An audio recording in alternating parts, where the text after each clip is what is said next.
audio, but hello, добрый день. Today we have interview with David Boadella. We are lucky. It's a special interview with David for Georgian Biosynthesis program. David, thanks a lot that you agreed to have interview for Georgians. Thank you for giving me the chance to speak to the Georgians. Yes. And the first question, what is it biosynthesis? What is the difference between biosynthesis and other approaches? Well, when Reich started his work, he was emphasizing catharsis, emotional expression, letting go, crying, getting angry, and so forth. And that's fine for many people, but for traumatized people, it's not very good at all. So the early Reichian movements followed Reich, and they overemphasized catharsis, especially bioenergetics. So one of the things we brought in from the beginning was catharsis is okay, but it has to be contained. It has to be in contact. And it has to be in balance with the opposite of catharsis. Catharsis is discharge. The opposite of discharge is charge. So we have to get these two things in balance. And that was our main emphasis from the beginning. How did you came to the idea of biosynthesis? Well, 45 years ago, I was in a group of people with somebody else leading the group. So I was working as a therapist sometimes and as a client sometimes. And I had 3 people working with me on a personal session. A man and his sister and his wife. And the man had trouble with boundaries, but he gave me boundaries. The wife had problems with breathing, but she helped me to breathe. And the sister had problems with eye contact, but she helped me to see. So I had eye contact, boundaries, and breath all in the same session. And they helped me very much to deal with some issues in my personal life. And then when I went back to England, because the session was in America, when I went back to England, I took these 3 themes and made it the basis of biosynthesis. Mm-hmm. Thanks. And how biosynthesis can help? What are the methods of biosynthesis? And what can help us to change? Well, the first principle of biosynthesis was the live streams. The live streams came out of this session because of the 3, the man and the 2 women, and the boundaries and the eye contact and the breathing.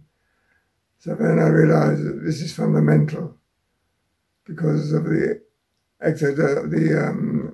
embryological layers are there from the beginning of conception.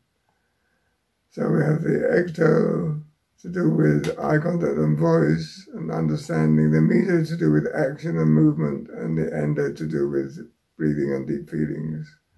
So that was the first emphasis in biosynthesis.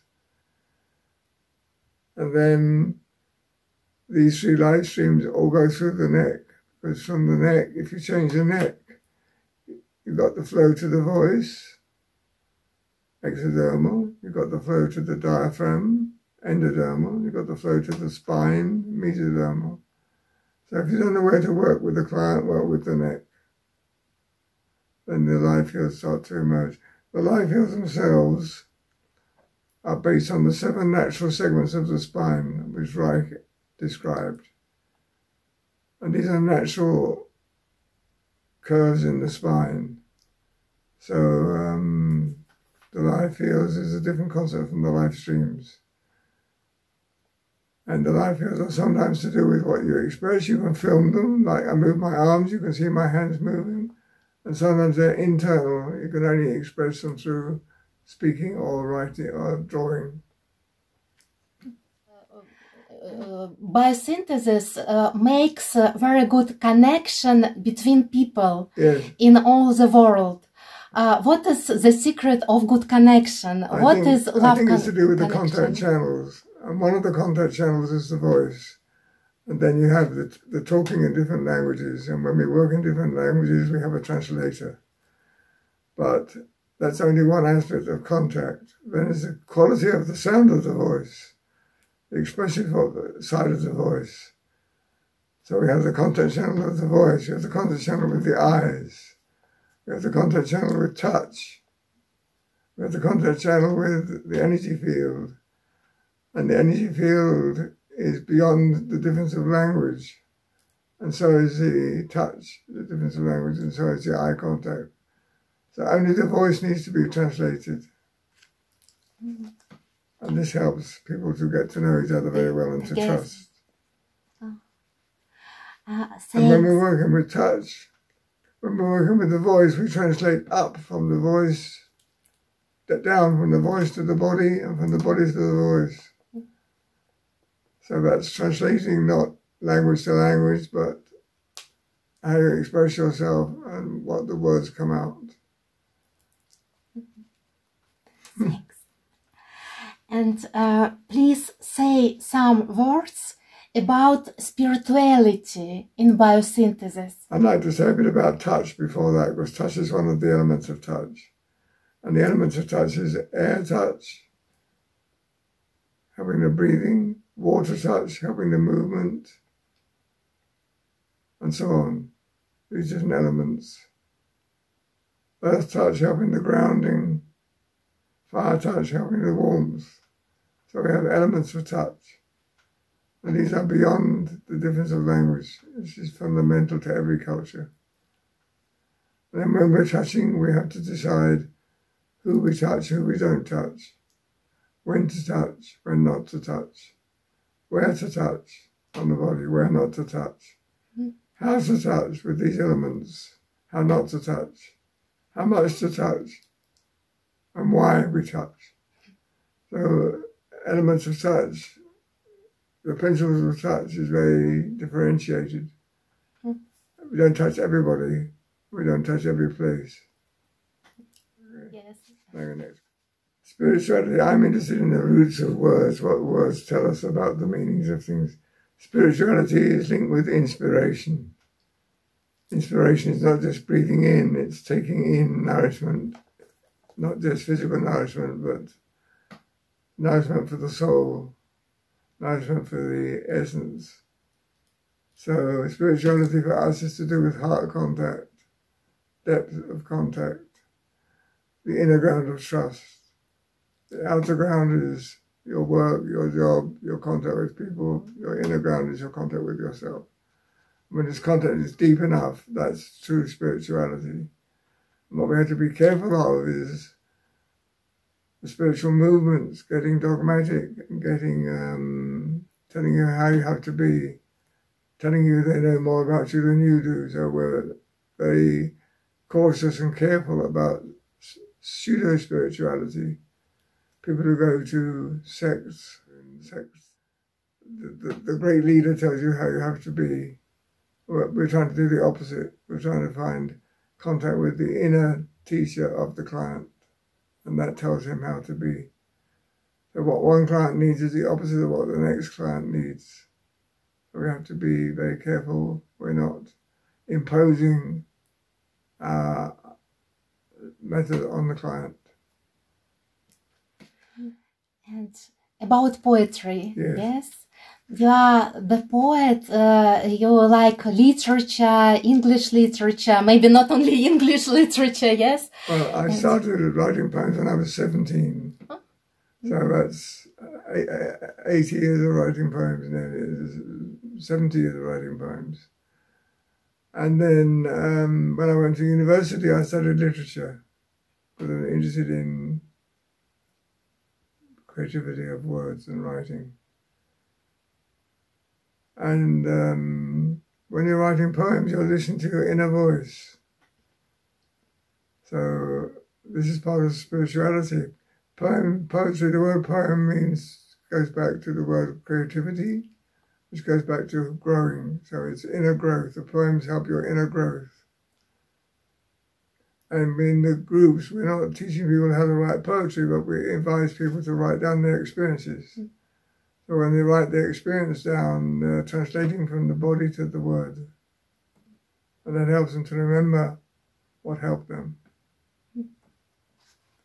I'll read one of my poems at the end of this interview. Yes, yes, it would be very nice. Yeah. And biosynthesis has Bhutto dance. Yes. Yes? What is it, Bhutto dance? Well, Bhutto dance is developed in Japan by a Japanese dance teacher who lived to be 100. And when he was 100 years old, he was still managing to move one finger. And Sylvia trained with him in Bhutto. She knows much more about Bhutto than I do. But I met Ono once or twice when he came to Europe, when I went to Japan. And Ono was talking to me in Japanese and it was being translated. And then he asked me about what my kind of work I do, and I told him, and then he said, I see your dance. The Bhutto is his way of dancing. And biosynthesis is how Sylvia and I, our way of dancing. So the dance is the expressive life of the body. Another interesting link, I went in Brazil with a friend, a colleague, to a hotel, and we were going up the steps of the hotel, and coming down the steps of the hotel was somebody she knew. So she stopped halfway up the steps and she introduced me to this man. She said, David, this is my friend, whatever his name was. And she said, music is my therapy. And I said to him, therapy is my music. And we went up and he went down. Just a little episode. Yes, just right, yes. Yeah. And I think therapy is for you is music and poetry. Yes. Yes, very much so. Yes. And biosynthesis is popular in different countries. Why? And what is the secret of popularity of biosynthesis in all the world, in different countries? I think because we work a lot with the body language, and the body language is universal. We work with simple basics. We try to keep it easy to understand. I worked a lot of my life with children, so I'm used to explaining things to children in simple language. We ground the theory of biosynthesis, which is quite deep, in the practice, which is quite simple. We emphasize the health beyond the problems, the inner and outer resources, and the qualities of the person. It's very important to emphasize the qualities. And thanks. And please give advice how to be in better contact with your essence, with yourself. Well, essence means being, means who you are. It's to do with your individuality. And individuality means being undivided. So the essence is your inner ground, your inner trust, your self-trust. And then we're trying to connect the inner ground with the outer ground. The outer ground is daily life. Your job, your work, your relationships, and your inner ground is your listening to your own needs as well as other people's needs. So yourself becomes your inner teacher. And in biosynthesis, we emphasize that the word therapy means two things. It means care and it means cure. And we're teaching that the care comes from the therapist and the cure comes from the client. We're not curing anybody. We're helping to provide the safe environment which makes it possible for the client to heal himself. Yeah. And could you give the advice for the psychotherapist who just starts to work as a therapist? That's an extra question, right? To spend half the time understanding the client and half the time understanding himself. So it's not only changing the client, he's changing himself. Then he says, look, to see what the client can teach him, what the client's body language teaches him, and how to respond to that client differently from how he responds to other clients. So he's not doing the same thing with everybody. It's terrible when the therapist does the same thing with everybody. So emphasizing the difference, the spontaneity, and being ready to learn to change himself, and what the client can teach him. The best teacher for the therapist is the client. And our last question was about essence, yes? Yes. What is it, essence in biosynthesis, and how we can be in contact with the essence, with the soul? That's to do with what I just answered. Yes, so you answered. is the Yes. inner Yes. core of Yes. the person, Yeah. the being, Yeah. the self-trust, Yeah. yeah, Yes. the heart. Yes. Yes. You answered. Yes. I'd like to show you a poem. Yes. Is that all right now? Yes. It would be very nice if you read your Yes, poem. I do Yes. that.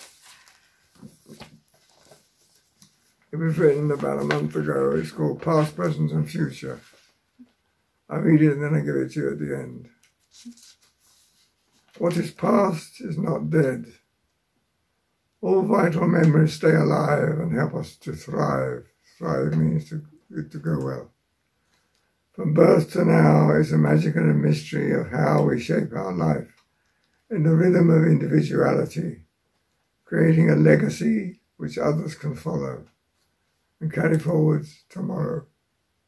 Let us rejoice to listen to the voice of those who have gone before us, other people who have gone before. What is present is today, and how we welcome each other as we rise out of bed to greet the new sunrise and stay on earth with gratitude for each new day as we meet the challenges that come our way and celebrate with each breath before it is too late. Our presence here and now, whoever we are, wherever we are, we trust to follow our guiding star, that's the essence, and write the next pages of who we are. In our flow of words that carry us from near to far, in the wonder of how to create. What is in the future is partly known, as the seeds we have sown from the past and the present, as they have grown into blossoms that enrich each other and the world, as our aliveness has unfurled. And partly, this future is unknown. There can always be an unexpected surprise, pleasant or unpleasant, in the days, weeks and years to come. Not always welcome as health gets more uncertain with age, and what will come next is out of sight from our eyes. One day will come the ultimate journey out of the body, the last journey. But the heart does not die, for love stays between us forever and ever, and death can separate us never. Very touched. Thanks. You're very touched. Yes, I'm very touched. What touches you? Yeah. Very deep sense, deep feelings, and about connection. I love connection.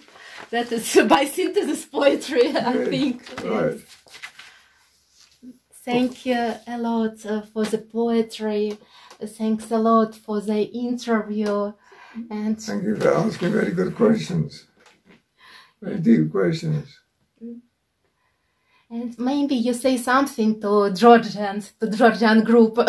Well, I'd like to say I'm very glad that so many Georgians are interested in biosynthesis, and I hope you will find the simplicity in it and help to deal with find your own inner ground in the outer ground of the group.